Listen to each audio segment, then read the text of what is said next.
अगर आप घर में वार्डरोब बनवाने जा रहे हैं तो दोस्तों ये वीडियो आपके लिए काफ़ी हेल्पफुल होने वाला है। घर में इतना सारा पैसा खर्च होने के बावजूद अगर हम उसी पुराने स्टाइल को वार्डरोब बनवाने वाले हैं तो उसका क्या फ़ायदा होगा दोस्तों। जब भी हम वार्डरोब बनाते हैं वो नए स्टाइलिश हिसाब से होना चाहिए। और सबसे इम्पोर्टेंट चीज़ ये आ जाती है कि दोस्तों जब हम वार्डरोब बनाते हैं उसे समय कुछ बहुत ही इंपॉर्टेंट चीज़ों का हमें ध्यान देना चाहिए, जैसा कि हम वार्डरोब ओपनेबल बनवाना चाहिए या स्लाइडर बनवाना चाहिए, या फिर आजकल कौन कौन सी ट्रेंडिंग चीज़ें हैं जिसकी वजह से आप वार्डरोब को खूबसूरत या और लुक दे सकते हैं। तो वो खूबसूरत दिखाई देता है। साथ में आपको उसको वार्डरोब होता है, जब भी कारीगर उसे बनाते हैं तो वो कभी कभी हल्का मटेरियल भी इस्तेमाल कर सकते हैं। तो आपको मटेरियल के बारे में भी पता होना चाहिए।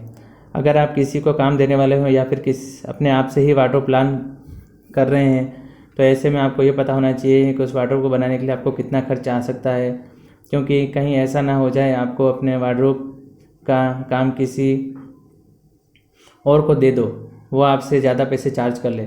साथ में हम आज के वीडियो में कुछ ऐसे ही पॉइंट देखने वाले हैं जो कि वार्डरोब के कॉस्ट को कम करने में काफ़ी मदद करेंगे, पर इससे लुक के ऊपर कोई इफेक्ट नहीं पड़ता है दोस्तों। बिना देरी किए हम वीडियो को शुरू करते हैं। उससे पहले अगर आप इस चैनल पर नए हैं तो प्लीज़ मेरे चैनल को सब्सक्राइब कर दीजिए। तो जब भी हम अपना वार्डरोब प्लान करते हैं तो वार्डरोब किस तरह से बनवाना चाहिए या आपको पहले से डिसाइड कर लेना चाहिए। सबसे पहली चीज़ ये आ जाती है कि इसकी ओपनिंग के रिलेटेड जब भी हम वार्डरोब को ओपन करने के लिए जाते हैं तो हमारे सामने दो ऑप्शन आ जाते हैं, जिनमें से पहला ऑप्शन आ जाता है हिंज डोर ओपनिंग, और दूसरा यानी इसमें शटर जो है वो बाहर की तरफ खुलते हैं। बाद में दूसरा ऑप्शन ये आ जाता है ओपनिंग के लिए जो शटर होते हैं वो स्लाइडिंग मैकेनिज्म के शटर होते हैं और वो साइड में ढकेले जाते हैं। तो वार्डरोब को हम ओपन कर सकते हैं। अब इन दोनों ही टाइप के जो वार्डरोब हैं इनके अपने अपने एडवांटेज होते हैं। जैसे कि हिंज डोर ओपनिंग वाले जो वार्डरोब होते हैं उनका सबसे मेन फ़ायदा यह होता है कि ये कम कीमत के अंदर आप बना सकते हो कंपेयर टू स्लाइडिंग मैकेनिज्म, क्योंकि इसमें सिंपल शटर लगाए जाते हैं। हिंज की मदद से इस वार्डरोब से अटैच किया जाता है। दूसरा फ़ायदा यह होता है कि स्पेस जो है इसमें कम लगती है। अगर हम स्लाइडिंग मैकेनिज्म की बात करते हैं तो इसका फ़ायदा यह होता है जहाँ पर आपको वार्डरोब के आगे बहुत ही कम स्पेस मिलती है वहाँ पर आप स्लाइडिंग मैकेनिज्म का इस्तेमाल कर सकते हैं, वार्डरोब को बना सकते हैं। पर यह इसका नुकसान यह होता है कि पहली चीज़ हिंज डोर वाले जो वार्डरोब होते हैं उनका कॉस्ट जो होता है वो बहुत ज़्यादा होता है। दूसरी चीज़ आ जाती है कि आपको वार्डरोब के ऊपर जो डेप्थ होती है वह ज़्यादा रखनी पड़ती है, क्योंकि इनके जो ट्रैक होते हैं वो थोड़ी सी ज़्यादा जगह लेते हैं। तो इन दो चीज़ों को आपको ध्यान में रखना पड़ेगा। अगर आप बेडरूम में वार्डरोब के सामने थोड़ी सी ज़्यादा जगह है तो हिंज डोर वाले वार्डरोब की तरफ जा सकते हो। इसमें आपको खर्च भी कम आएगा और इसकी डिज़ाइन भी अच्छी दिखाई देती है। अगर आपके पास ऐसी जगह कम है तो ऐसे में आप स्लाइडर मैकेनिज्म के और जाना चाहिए। तो दोस्तों आपको जो वार्डरोब का स्ट्रक्चर है वो आपको ध्यानपूर्वक सेट करना चाहिए। इसके ऊपर आपका कॉस्ट डिपेंड होता है और आपको यह ध्यान में रखना पड़ता है कि चीज़ें आपकी बहुत ही कंफर्टेबली आप इसके अंदर रख सकें, क्योंकि वार्डरोब का जो स्ट्रक्चर सही तरीके से नहीं होगा तो कॉस्ट भी बढ़ जाएगा, आपको सामान रखने में भी दिक्कत होगी।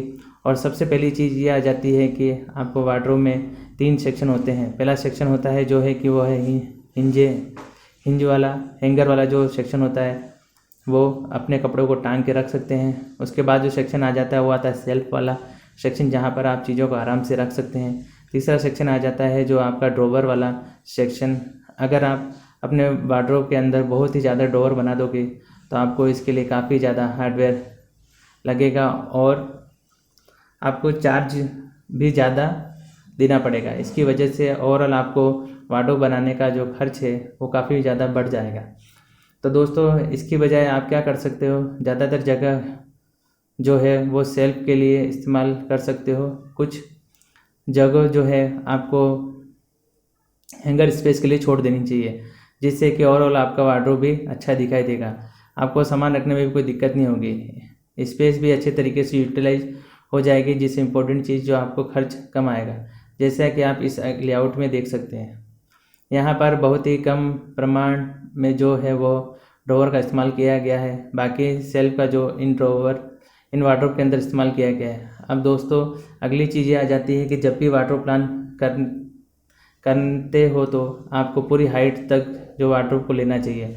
बहुत सारे लोग जो है वार्डरोब को 7 फीट हाइट तक रखते हैं, उसके ऊपर का स्पेस उसे वैसे ही खुला छोड़ देते हैं।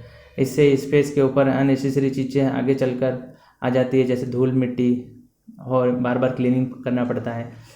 तो इसके लिए आपको क्या करना चाहिए, वार्डरोब की जो हाइट है डायरेक्टली फ्लोर लेवल के और स्लैब लेवल तक कंप्लीट कर देना चाहिए, जिससे कि आप एक अच्छा लुक भी क्रिएट होता है। और ऊपर का जो स्पेस होता है वो 7 फीट कर सकते हो। भले ही आप इसमें ऐसी चीज़ें नहीं रखोगे जो आपको हर रोज़ इस्तेमाल करनी होती है। जो चीज़ें आपको कभी कभी चाहिए वो होती है, उन्हें आराम से साथ रख सकते हो और जब ज़रूरत पड़े तब उसको इस्तेमाल कर सकते हो। अगर आप शटर बनवाने वाले हो तो ये ज़रूर ध्यान रखें कि अगर आप डायरेक्टली 10 फीट हाइट तक शटर बना दोगे तो दिखने में काफ़ी अच्छा दिखाई देगा। आगे चल के ऐसा शटर जो है वो बेंड हो सकता है, इसलिए आपको जो 2 सेक्शन में इसको डिवाइड कर सकते हो। 60 फीट तक आपका शटर आएगा और उसके ऊपर का शटर जो है वो अलग से होगा, यानी कि पहला शटर आपको 7 फीट तक का होगा और बाद का जो शटर है वो 3 फीट का होगा। इसमें डायरेक्टली ओपनेबल भी कर सकते हो या फिर इसको हाइड्रोलिक वाला कर सकते हो, जिसमें कि शटर जो है उससे ऊपर की तरफ ओपन होता है। अब यहाँ पर एक और इम्पोर्टेंट पॉइंट आ जाता है कि जो कि वार्डरोब की कॉस्ट और लाइफ और ड्यूरेबिलिटी को डिसाइड करने वाला होता है, और वो कौन सा मटेरियल के साथ में आप वार्डरोब को बनवाने वाले हो। वैसे तो वार्डरोब बनाने के लिए बहुत सारे अलग अलग टाइप के मटेरियल का इस्तेमाल किया जाता है, जैसे कि engineering wood, plywood, MDF, HDF और तरह तरह के मटेरियल का इस्तेमाल किया जाता है। अगर आपने बहुत ही सस्ता इम्पोर्टेंट वार्डरोब कहीं देखा है, रेडीमेड से ज़्यादा चांसेस हो सकते हैं वहीं जो वार्डरोब है वह पार्टिकल बोर्ड की मदद से बनाया हुआ होगा, क्योंकि बाकियों की तुलना में उसका कॉस्ट कम होता है। पर इससे दिक्कत यह होती है कि इसकी लाइफ बहुत ही कम होती है। इसके लिए इसके बहुत सारे डिसएडवांटेज भी होते हैं। तो दोस्तों, आपको पार्टिकल बोर्ड की तरफ नहीं जाना चाहिए। अगर वार्डरोब बनाने का प्लान कर रहे हैं तो बेस्ट ऑप्शन आपके लिए हो सकता है कि प्लाईवुड। तो आपको हम प्लाईवुड के बारे में बात करते हैं तो ज़्यादा बेस्ट रहेगा। प्लाईवुड की मदद से ही बनाए जाते हैं, जो कि दिखने में और टिकने में काफ़ी अच्छे होते हैं। पर ये जो प्लाईवुड है इनमें भी 3 टाइप का, पहला टाइप का होता है उसमें MR यानी कि मॉइस्चराइजर रेजिस्टेंस, और दूसरा ऑप्शन आ जाता है कि जो कि BWR, और तीसरा ऑप्शन है कि BWP। इनमें से MR प्लाई होती है वह बेसिकली प्लाई होती है और जिसका कॉस्ट बाकी प्लाई 2 प्लाइयों में जो आने वाला है उससे कम होता है, और ये वाटर रेजिस्टेंट नहीं होती है और ना ही ज़्यादा टॉर्मेट प्रूफ भी होती है।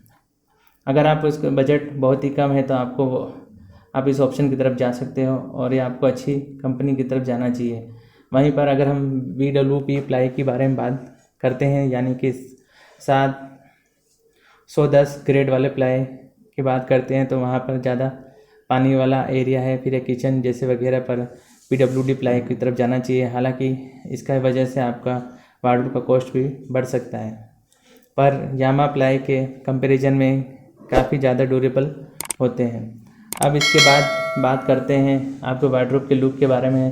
तो जब भी आपके वार्डरोब का लुक डिसाइडेड करना होता है उसमें एक इम्पॉर्टेंट फैक्टर ये होता है दोस्तों कि वार्डरोब के ऊपर क्या लगा रहे हो, क्योंकि आपको जो शटर होता है उसके ऊपर लगाने के बहुत सारे ऑप्शन अवेलेबल होते हैं, जैसे कि laminate, veneer, charcoal sheets, metal sheets, coating, acrylic sheet. इनमें भी बहुत सारे ऑप्शन की अगर हम बात करें तो लेमिनेट आपके लिए बेस्ट ऑप्शन रहेगा। इसमें आपको बहुत सारे टाइप के फिनिश मिलते हैं या दिखने में काफ़ी अच्छा दिखाई देता है। अगर आप एक्रेलिक की तरफ जाते हो तो एक्रेलिक में भी आपका जो वार्डरोब का कॉस्ट है वो बढ़ सकता है। अगर आपका बजट अच्छा है और हाई और वार्डरोबल बनाने चाहते हो तो ब्लैक टिंटेड ग्लास की तरफ भी जा सकते हो और ये एक ज़बरदस्त ऑप्शन हो सकता है। आजकल मार्केट में भी अवेलेबल है, पर इसके अंदर जो वार्डरोब है वह अंदर से ही अच्छा खासा ऑर्गेनाइज होना चाहिए, क्योंकि इनमें थोड़ा बहुत जो वो अंदर से भी दिखाई देता है।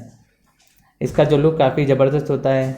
आप वार्डरोब बनवाने वाले हो तो उसकी डेप्थ भी कम इम्पोर्टेंट होती है, क्योंकि जब भी हम वार्डरोब कपड़ों को रखते हैं, अगर डेप्थ कम है तो कम शटर वाले क्लोज होने में दिक्कत होती है। तो जो कपड़े होते हैं वो आपको वार्डरोब में थोड़ी से बाहर की तरफ आ जाते हैं, जिसकी वजह से शटर क्लोज़ करने में भी दिक्कत होती है। अगर आपको सामान अगर कंफर्टेबली रखना है, तो अगर आपके पास जगह अच्छी है, आप वार्डरोब की जो डेप्थ है वो 2 फीट रख सकते हैं, जिसमें आपको सामान रखने में जो कंफर्टेबली रख सकते हैं, शटर भी क्लोज़ होने में दिक्कत नहीं होगी। अगर आपके पास जगह कम है तो आपको वार्डरोब की डेप्थ के लिए 18 इंच या तो 20 इंच की तरफ जाना चाहिए। तो दोस्तों कॉस्ट में तो यहाँ हम जो कॉस्ट देखने वाले हैं, कम से कम कॉस्ट देखने वाले हैं। बहुत ही कम खर्च के अंदर अगर आप वार्डरोब बनवाना चाहते हैं तो आपको खर्च कितना आ सकता है, इसके बारे में भी हम देखेंगे। सबसे पहले हम मेटेरियल के बारे में देखेंगे, उसके बाद लेबर चार्ज के बारे में देखेंगे, फिर बाद में इन दोनों को मिला लेंगे, जिससे कि अगर आपको सेपरेटली भी बनवाना है या कॉम्बो में बनवाना है तो खर्च कितना आएगा, इसका एक प्रॉपर आइडिया मिल जाएगा। अब यह जो वार्डरोब का कॉस्ट है, यह 2 चीज़ों के ऊपर डिपेंड करता है। पहला जो है लेबर कॉस्ट और दूसरा है मटेरियल कॉस्ट। लेबर कॉस्ट वह एरिया टू एरिया वेरी करता है। आप ऐसा मान चलिए कि 250 रुपये पर स्क्वायर फीट से लेकर 300 रुपये स्क्वायर फीट तक कारपेंटर आपके वार्डरोब बनाने का चार्ज ले सकता है। उसके बाद अगर हम मटेरियल की बात करते हैं तो मटेरियल का जो कॉस्ट है वह 700 रुपये पर स्क्वायर फीट से लेकर 1000 रुपये स्क्वायर फीट तक ले सकता है। अगर हम इन दोनों कॉस्ट को जोड़ लेते हैं तो वार्डरोब बनाने का जो कॉस्ट है वह 1000 रुपये पर स्क्वायर फीट से लेकर 1100 रुपये स्क्वायर फीट तक हो सकता है। इसी चीज़ का आसानी से साथ समझने के लिए एग्जांपल लेते हैं। जैसे कि हम एक वार्डरोब यूज करते हैं जिसका साइज़ होगा 9 फीट बाय 7 फीट, यानी कि इसका एरिया आ जाता है 63 स्क्वायर फीट। तो उससे जब हम वार्डरोब बनाने का जो कॉस्ट है जो कि 1000 रुपये पर स्क्वायर फीट है, उससे मल्टीप्लाई करते हैं तो हमारा आंसर आ जाता है 63,000 रुपये। तो यह वह इतना आसान होता है। अगर आपको थोड़ा सा डिटेल में जाना है तो बोर्ड और उसके लिए आपको जो कॉस्ट आने वाला है वो 25,000 रुपये तक आएगा। उसके बाद में आपका जो वार्डरोब है उसके ऊपर आप जो सनलाइट लगाओगे उसका कॉस्ट आपको 10,000 रुपये फीट 10,000 रुपये तक आ सकता है। आपको जो वार्डरोब है उसके लिए आपको जो फिटिंग इस्तेमाल करोगे वो कॉस्ट आपको 5,000 रुपये तक आ सकता है। फेविकॉल और बाकी चीज़ें मिलाकर 5,000 रुपये तक खर्च आ सकता है। और जो लेबर कॉस्ट है उसमें आपको 18,000 रुपये तक खर्च आ सकता है। अगर हम इन सब चीज़ों को जोड़ लेते हैं तो हमारा फाइनल आंसर आ जाता है 63,000 रुपये। तो ये तो हो गए कॉस्ट। अब दोस्तों यहाँ पर हमने जो कॉस्ट निकाला है इससे आपका खर्च ज़्यादा भी हो सकता है, क्योंकि यह जो आपकी डिज़ाइन पे डिपेंड करता है कि आप कौन से टाइप का मटेरियल और डिज़ाइन डिसाइड करते हैं, कितने ड्रॉवर और अपने वार्डरोब के अंदर प्लान करने वाले हो, और वार्डरोब के अंदर कौन सी चीज़ें आने वाली है, कौन सी सप्लाई इस्तेमाल करने वाले हो। जैसे कि MR प्लाई हो गया, BWR, या फिर जो वार्डरोब की फिनिशिंग है उसके लिए आप लेमिनेट इस्तेमाल करने वाले हो या फिर एक्रिलिक इस्तेमाल करने वाले हो। ऐसे बहुत सारी चीज़ें हैं, उसके ऊपर वार्डरोब की कॉस्ट भी डिपेंड करता है। यह जो खर्च है यहाँ पर हमने जो देखा है आपको एक टेंटेटिव आइडिया आने के लिए है। अगर आप इन बातों का ध्यान रखोगे कि वार्डरोब दिखने में भी अच्छा दिखाया गया है तो कम खर्च के अंदर भी आप बना सकते हैं। अगर आपके कोई सवाल है तो कमेंट बॉक्स में कमेंट कर दीजिए। वीडियो अगर आपको अच्छी लगे तो प्लीज़ मेरे चैनल को लाइक, सब्सक्राइब और कमेंट करके बताइए आपको ये प्लान कैसा लगा। धन्यवाद।